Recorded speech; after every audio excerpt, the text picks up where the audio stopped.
이재민한테 어떻게 해줄 건지 그거만 말씀하세요. 우리는 그거 관심 없어요. 지금 최고위원회입니다. 이 회의 다 마친 뒤에 그런 부분들 더 논의하도록 하겠습니다. 홍보하러 오셨어요? 억울한 마음 저희가 잘 아는데요. 알았으니까 노라고. 그러니까 현수막이 산불 화재 피해 주민들을 위해서 만든 거지 이게 무슨 한나라당 최고위원회입니까? 먼저 그걸 중심으로 하셔야지 열받게 만들잖아요. 지금 뭐 저 한국당 선전만 하고 있어요. 여기는 오늘 한국당 저도 여기 배석할 권리가 있기 때문에 자, 우리가 최고위원회도 하고 산불 관련 설명도 듣는 그런 자리입니다. 산불만 위해서 만들어진 자리가 아니에요. 그러니까 이양수 의원은 이제 지역구 의원인데 이종구 평론 어제 왜 저런 소동이 있었는지를 좀 설명을 해주세요. 네, 지금 자, 이양수 최고위원의 말은 이거죠.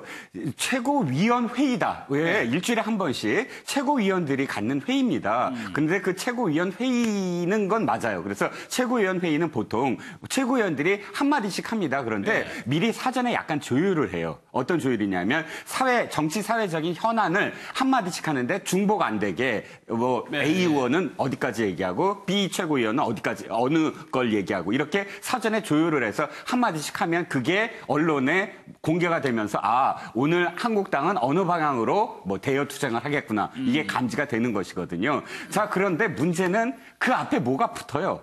뭐가 붙냐 하면은 산불 피해 현수막을 읽어드리면은 산불 피해 지원을 위한 자유한국당 강원도 현장 최고위원회의예요. 그러면 앞에 거를 생각해서 지금 피해 주민들이 와서 우리들을 위해서 여는 최고위원회의니까 우리들 얘기만 하겠거니 하고 온 거예요.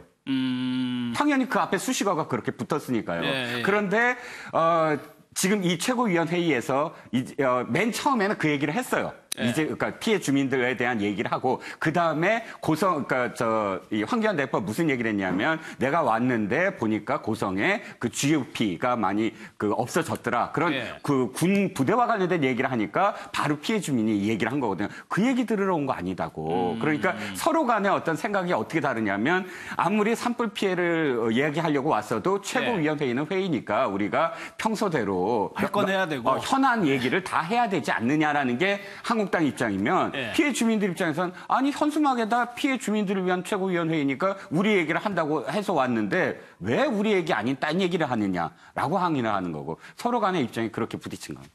그러니까 이게 정치인과 정치를 바라보는 국민, 특히 이 피해를 입은 주민 입장에서는 약간 좀 실망감을 느낄 수도 있겠어요. 그렇죠. 이제 피해 주민들 입장에서 보면 이 행사장 앞쪽에 달린 그 문구 중에서도 산불 화재 피해 주민들의 조속한 일상 복귀를 위한 최고위원회의란 말이에요. 그러면 방점이 일상 복귀를 위해서 어떻게 지원해 줄 것인가 이제 그 부분에 대해서 생각을 하고 온다고 볼 수 있는 것이고. 주민들은 거기에 관심이 있는 그렇죠. 거니까. 그런데 설사 자유한국당 최고위원 회의에서 이제 산불도 있고 정치의 현안도 있고 많이 있을 거 아닙니까? 그런데 사실 이 최고위원 회의는 주로 산불과 관련된 부분에 중점이 돼야 하는 게 맞다고 봐요. 그런데 아마 주민들도 배석할 수 있도록 그렇게 배려한 모양인데 이제 그분들 와서 보니까 계속 그 산불 얘기는 않고 이제 정치 얘기만 한다 이거죠. 뭐 GP랄지 아니면 군사 합의와 관련해서 문제점이랄지 이거 무효화해야 한다랄지 어떤 정치적 얘기만 하니까 우리는 정말 실질적으로 지원 대책을 어떻게 해줄 것인가 최고위원회에서 이 얘기할 걸로 왔는데 오히려 맨 정치 얘기만 하니까 이제 거기에 굉장히 화가 나다 보니까 이제 저렇게 큰 소리가 나고 그런 것으로 보입니다. 그렇지만 우리가 꼭 자유한국당뿐만 아니라 민주당도 마찬가지고 다른 당도 마찬가지죠. 어디 장소에서 최고위원 회의를 서울이 아닌 다른 곳, 당사에서 않고 다른 곳에 하는 것은 굉장히 의미가 큽니다. 그래서 거기에 당의 화력을 집중하기 때문에 의미를 담는 거거든요. 그래서 당연히 주민의 입장에서는 기대할 수밖에 없는데 아무튼 현장에 가서도 또 황교안 대표 입장에서는 마이크가 오고 언론의 스포트라이트를 받기 때문에 여당을 아무튼 공격을 하고 이제 그런 것이 좀 필요했을지도 모르겠지만 주민들의 시각에서 보면 너무 정치제다 그런 생각을 한 거죠. 그렇죠. 정치권이 조금 조심해야 될 부분인 것 같아요. 황교안 대표 관련해가지고 이종구 평론가 글쎄요. 종교계가 약간 갈등의 양상을 보이고 있고 이게 결국에는 황교안 대표가 풀어야 될 문제가 되는 거 아니냐. 그런 시간 어떻게 보세요? 황 대표에게 가장 사실은 안 좋은 시나리오대로 가고 있다. 이 자리에서 저희가 이 문제 한번 다뤘었잖아요. 왜 3월에 한번 그 황교안 대표가 사찰에 방문했을 때는 합장을 했어요. 예. 그때 기독교계가 반발을 했거든요. 어떻게 기독교인이 그렇게 하느냐. 근데 그때 사실은 기독교를 좀 설득을 하셨어야 돼요. 난 기독교인이지만 최소한의 예의였다.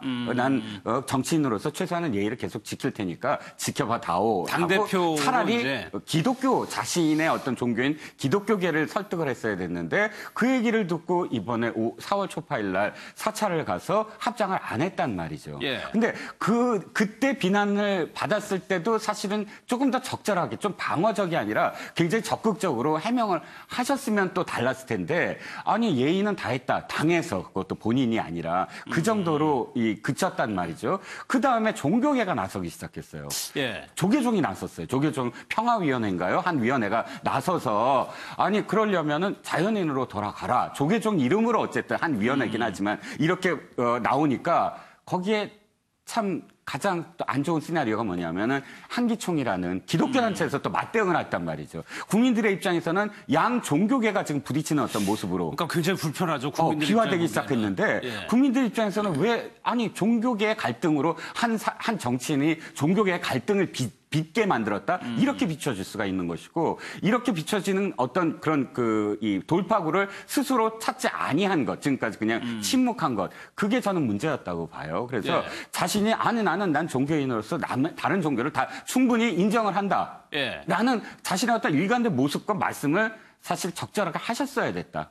그냥 가만히 계시면 점점 더 이렇게 무슨 작은 싸움이 굉장히 큰 어떤 부딪힘으로 비화될 수 있다라는 것이 지금 참 안타까운 상황으로 흐르고 있는 거죠. 알겠습니다. 바른미래당 상황도 살펴보겠습니다. 하태경 의원이 결국 사과를 했네요. 영상을 좀 보겠습니다.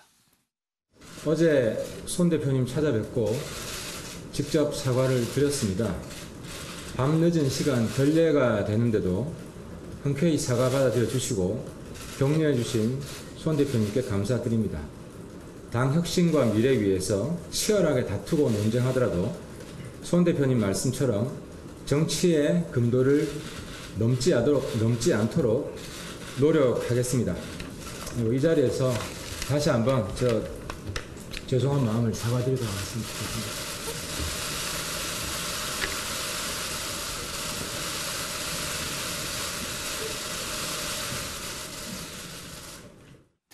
이게 좀 비난이 크긴 컸었나 봅니다. 굉장히 어제까지만 해도 엄청 싸우던데 90도로 사과를 했단 말이에요. 그러니까 일반적으로 이제 정치인들이 잘못하고 이제 그다음에 이제 사과하는 경우가 있는데 예. 그 사과의 정도가 거기 진정성에서 문제가 있는 경우가 많이 있었거든요. 예. 그런데 일단 자기의 어떤 정신적 퇴락 이런 발언이 너무나 이게 후폭풍이 크니까 이제 본인 입장에서는 고개도 90도 속이고 더군다나 손학규 전 대표까지 저녁에 찾아가서 이제 사과를 했어요. 그래서 그런 건 전체적으로 보면 진정성이 있지 않나 이렇게 생각이 되긴 해요. 예. 하는데 일단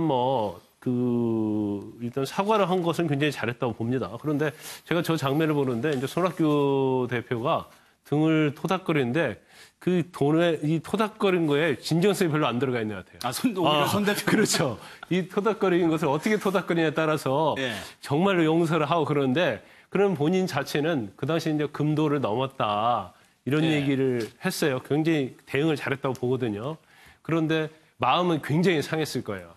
그래서 집까지 오고 그랬으니까 어느 정도 용서는 해야겠지만 그래도 마음이 좀 풀리지 않았다. 이제 그런 생각을 저는 해봐요. 그래서 또 이 얘기한 거 보면 있잖아요. 이게 진심이라 하면 얼마든지 받아들인다. 그러니까 진정으로 용서했으니까 내가 진정으로 사과하니까 내가 받아들인다 이렇게 말씀하신 게 아니고 예.